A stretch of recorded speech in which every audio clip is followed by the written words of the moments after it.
Assalamualaikum. Selamat datang di pelajaran bahasa Inggris bersama Bu Yatin. Yuk semangat belajar. Halo teman-teman, hari ini kita akan belajar expression of ability and willingness. Apa sih itu ability and willingness? Ada yang tahu? Kita bahas sama-sama ya. Oke, yang pertama ability. Nah, ability ini artinya kemampuan atau kesanggupan untuk melakukan sesuatu.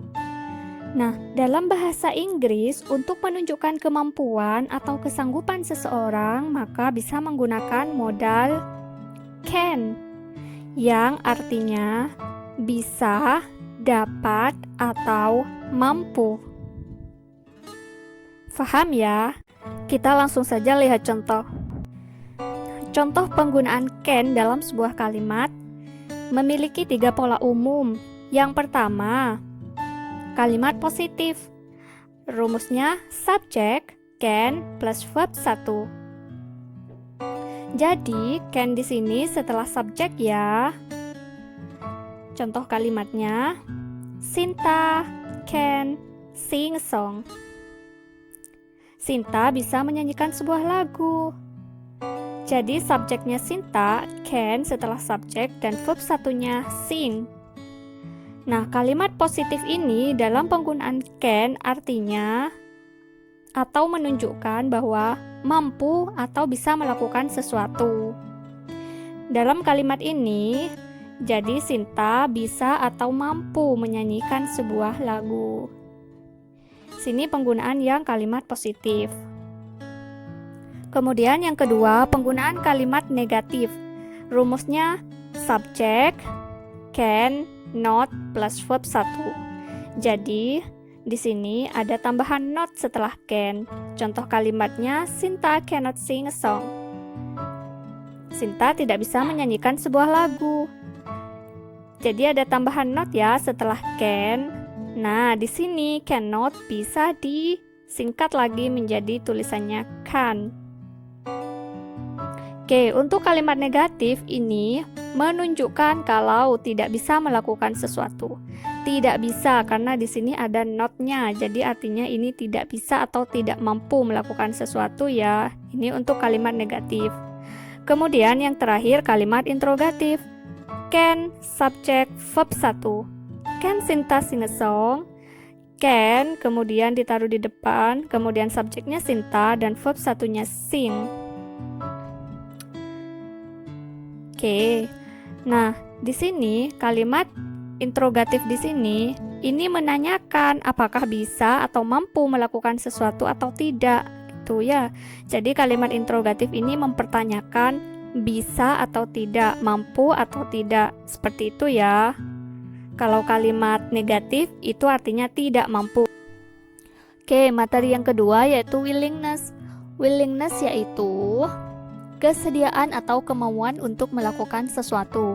Nah, dalam bahasa Inggris, untuk menunjukkan kesediaan, kita menggunakan modal will, yang artinya akan atau mau. Nah, di sini penggunaan will juga ada 3 pola umum. Yang pertama positif, rumusnya subjek, will, plus verb 1. Sama ya, sama can tadi. You will buy some candies. Kamu akan membeli beberapa permen. Di sini subjeknya you, kemudian will, dan verb 1 buy. Nah, di sini kalimat positif dalam penggunaan will menunjukkan kalau akan melakukan sesuatu. Akan ya, atau mau melakukan sesuatu. Ini kalau kalimat positif. Kemudian yang kedua, kalimat negatif, subjek will not plus verb 1. Contoh kalimatnya, you will not buy some candies. Kamu tidak akan membeli beberapa candies atau permen. Nah, di sini ada tambahan not setelah will ya. Subjeknya di sini you, kemudian will not, kemudian verb 1 buy. Ada tambahan not setelah will. Nah, di sini will not bisa disingkat menjadi tulisan won't untuk kalimat yang negatif. Nah, kalimat negatif ini menunjukkan kalau tidak akan, will not, tidak akan. Ada not-nya ya, jadi tidak akan melakukan sesuatu. Oke, Kemudian yang terakhir kalimat interrogatif, will subject plus verb 1. Contoh kalimatnya, will you buy some candies? Akankah atau maukah kamu membeli beberapa permen? Di sini will di depan, subjeknya you, verb 1 buy. Nah, di sini kalimat interrogatif menanyakan apakah mau atau bersedia melakukan sesuatu atau tidak. Nah, di sini paham ya, teman-teman? Oke, kita latihan ya untuk mengecek pemahaman. Di sini Ibu punya dua kalimat. Yang pertama, Johnny can climb a tree. Di sini penggunaan can. Johnny bisa memanjat sebuah pohon dan kalimatnya kalimat positif. Kemudian kalimat yang kedua, Ayu will study biology. Di sini penggunaan will. Ayu akan belajar biologi. Nah, pertanyaannya, bagaimanakah bentuk kalimat negatif dan kalimat interrogatifnya? Sama untuk kalimat yang kedua juga bagaimanakah bentuk kalimat negatif dan juga kalimat interrogatifnya? Kita bahas sama-sama ya. Oke, untuk kalimat yang pertama, Johnny can climb a tree.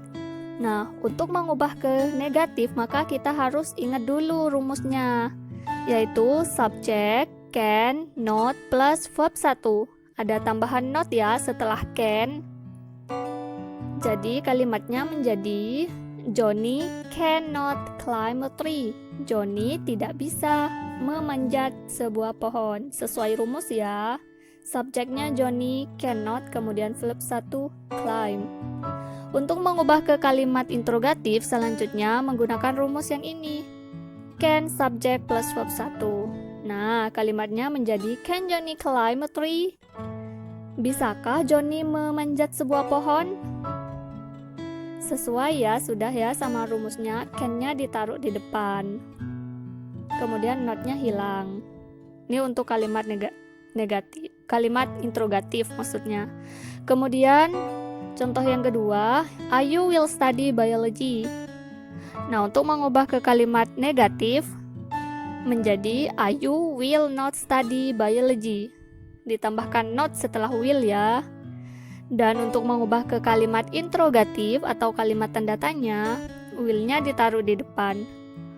Will Ayu study biology? Nah, di sini not-nya sudah hilang. Oke teman-teman, untuk mengubah kalimat dari positif menjadi negatif, intinya ditambahkan not setelah can. Kemudian untuk mengubah ke kalimat interrogatif, can-nya ditaruh di depan, not-nya sudah hilang, dihilangkan maksudnya. Sama untuk penggunaan will juga, untuk mengubah ke kalimat negatif, sesudah will itu ditambahkan not, jadi will not. Untuk mengubah ke interrogatif, will-nya kemudian ditaruh di depan, not-nya menjadi hilang atau dihilangkan. Paham ya?